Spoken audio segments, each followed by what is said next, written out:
ঢাকার মানুষের কাছে দিন দিন বেড়েই চলেছে মেট্রো রেলের জনপ্রিয়তা। যানজটের ঝামেলা এড়িয়ে দ্রুত গন্তব্যে পৌঁছাতে ক্রমে এই গণপরিবহনে অভ্যস্ত হয়ে পড়ছেন যাত্রীরা। অনেকে ব্যক্তিগত গাড়ি ছেড়ে নিয়মিত মেট্রোতে যাতায়াত করছেন। ক্রমবর্ধমান এই চাহিদার বিপরীতে এখনো একটি মাত্র রুটে সীমিত থাকায় মেট্রোতে বাড়ছে ভিড়ের মাত্রা।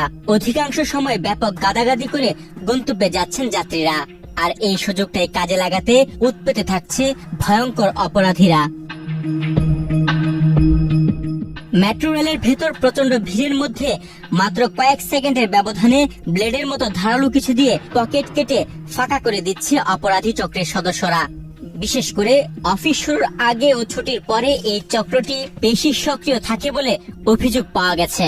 ভিড়ের মধ্যে নানা কায়দায় মুহূর্তে মোবাইল ফোন কিংবা মানিব্যাগ উধাও করে দিচ্ছে এরা। মূল্যবান সামগ্রী হারিয়ে মহাবিপদে পড়ছেন সাধারণ যাত্রীরা।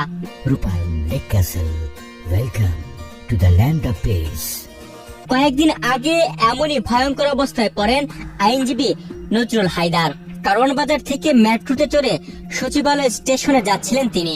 ভিড়ের মধ্যে হঠাৎ লক্ষ্য করেন পকেটে টান টান ভাব। হাত দিয়ে দেখেন প্যান্টের পকেট কাটা। ধারালো কিছু দিয়ে এমন ভাবে কেটে নেওয়া হয়েছে আরেকটু হলে মাংস কেটে হতে পারত রক্তাক্ত অবস্থা। কারওয়ান বাজার থেকে যখন আমি উঠলাম, মেট্রোলের ভেতরে যখন ঢুকি তখন মোটামুটি জ্যাম ছিল। তো 4-5 জন লোকের একটা বলয় মোটামুটি আমার দিকে এসে একদম জ্যাম করে থাকে। এবং একজন মুরব্বী দেখলাম আমার পায়ের উপরে একটা ব্যাগের মতো কিছু একটা ধরে রাখে, ব্যাগ ছিল ওনার হাতে। তো জ্যাম ছিল খুব স্বাভাবিকভাবে মেট্রো রেলে জ্যাম থাকে।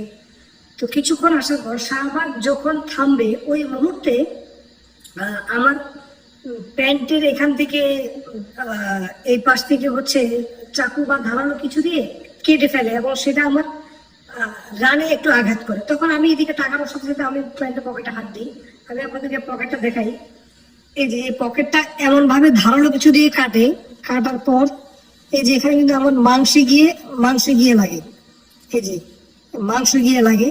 তো এই টাকাগুলোই আমার পকেটে ছিল। ওই টাকাগুলো এইভাবেই ছিল, এভাবে এই পাশেই ছিল। এই পাশে থাকার কারণে টাকাগুলো বের করতে পারেনি। যখনই ওরা আঘাতটা করে তখন আমি হাত দিয়ে এভাবে ধরে রাখি।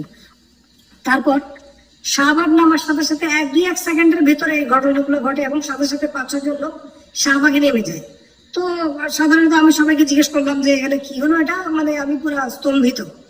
তারপর আমি সচিবালয় স্টেশনে যাই। সচিবালয় গিয়ে মেট্রো রেল কর্তৃপক্ষের সাথে কথা বলি। ওরা বললো পুলিশের সাথে কথা বলার জন্য। তবে এমন বিপদে পুলিশের কাছে সহমর্মিতা পাননি ভুক্তভোগী। উল্টো তাকে নানাভাবে জেরা করে বিব্রত করে। যাত্রীদের এমন বিপদে দায়িত্বরত পুলিশ সদস্যকে এই বিষয়ে জানালে ভিন্ন রকম এক উত্তর দেয় তারা। উল্টো আইনজীবীকে বেকায়দায় ফালানোর মতো কথা বলে। তখন এক্সাক্ট হচ্ছে 2:38 যখন আমি সচিবালয়ে নামবো, 2:38 নেমে আমি যে জায়গাটা নামলাম সেটার একটা ছবি তুলে কমপ্লেন দেওয়ার জন্য যাই। মেট্রো রেলে যারা দায়িত্বরত পুলিশ ছিল, সেখানে কয়েকজন কনস্টেবল ছিল এবং আমাকে বললো যে ওইখানে গিয়ে জানানোর জন্য। তো আমি গেলাম। যাওয়ার পর বললো যে আপনি 2 ঘন্টা পরে আসেন, এখন স্যার নাই। আচ্ছা যাই হোক, আমি পরিচয় দিলাম যে আমি একজন আইনজীবী। তারপরও তাদের মানে কোনো ধরনের রেসপন্স আমি পেলাম না। আমাকে 2:38 আমাকে বলে 2 ঘন্টা পরে আসেন। এটা আসলে খুবই দুঃখজনক। মেট্রো রেলের মতো জনপ্রিয় পাবলিক পরিবহনে এমন অভিজ্ঞতায় স্তম্ভিত এই আইনজীবী। এটা বড় ধরনের কোনো দুর্ঘটনা ঘটতে পারতো। মেট্রো রেলের মতো এত চমৎকার একটা পরিবহন, এত সেফ হিসেবে আমরা জানতাম, এখানে এত বড় একটা ঘটনা ঘটে গেল। তো ওরা যেভাবে পোস্টার দিল, এটা কিন্তু অনেক ডিপ কিছু হতে পারতো।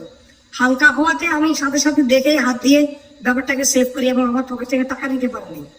তো এটা সাধারণ যে যাত্রীরা আছে, এটা খুবই অ্যালার্মিং। ঢাকা শহরে যারা নিয়মিত মেট্রো রেলে যাতায়াত করেন সবাই সাবধান থাকবেন, সচেতন থাকবেন এবং দেখবেন কৃত্রিম কোনো জটলা পাকানো হচ্ছে কিনা। আজকে আমার কাছে এটা মনে হলো 5-6 জন মানুষ কৃত্রিম একটা জটলা পাকিয়ে আমার সাথে এই কাহিনী বা এই ঘটনাটা ঘটানোর চেষ্টা করলো। তো সবাই সাবধান থাকবেন আর মেট্রো রেল কর্তৃপক্ষের অবশ্যই এদিকে দৃষ্টি দেওয়া উচিত। এর আগেও মেট্রো রেলে আরেক যাত্রীর কাছ থেকে 50,000 টাকা ছিনতাইয়ের ঘটনা ঘটেছে। এমন ঘটনা রোধ করে মেট্রোতে যাতায়াত নির্বিঘ্ন ও নিরাপদ করতে মেট্রো রেল কর্তৃপক্ষ ও আইন শৃঙ্খলা বাহিনীর কার্যকর পদক্ষেপ জরুরি বলে মনে করেন সচেতন যাত্রীরা।